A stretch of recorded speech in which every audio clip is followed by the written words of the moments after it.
Bonjour. Alors aujourd'hui, leçon sur le quadrillage. Donc, on a déjà vu des quadrillages ensemble.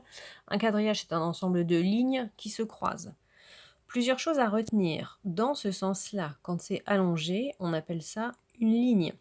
Quand c'est plutôt debout, on va dire, à la verticale, c'est une colonne.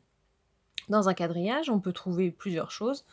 Là, ici, je te fais un exemple avec des petits personnages. Et pour dire dans quelle case se trouve un personnage, on va avoir besoin de donner sa lettre et son chiffre. Et quand on donne sa lettre et son chiffre, on appelle ça donner les coordonnées.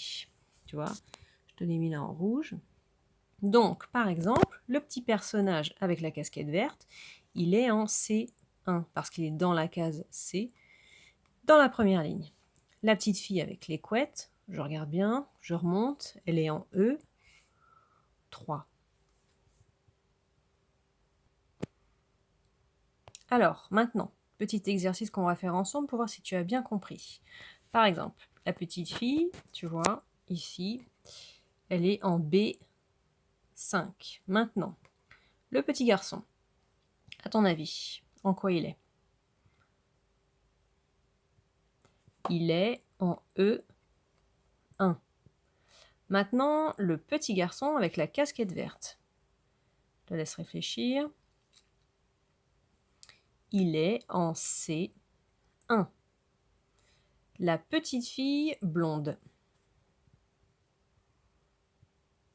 Elle est en A2. Le petit garçon ici maintenant, cherche-le. Cherche ses coordonnées. Il est en D4. Et la petite fille avec les couettes, quelles sont ses coordonnées? Le E3.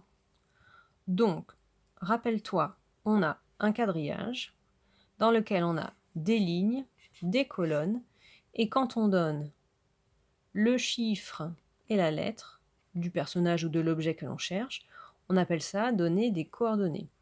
Si à la maison tu as le plan d'une ville, tu peux regarder, il y aura les coordonnées, par exemple de la rue ou de la mairie. Tu peux trouver effectivement des lettres et des chiffres.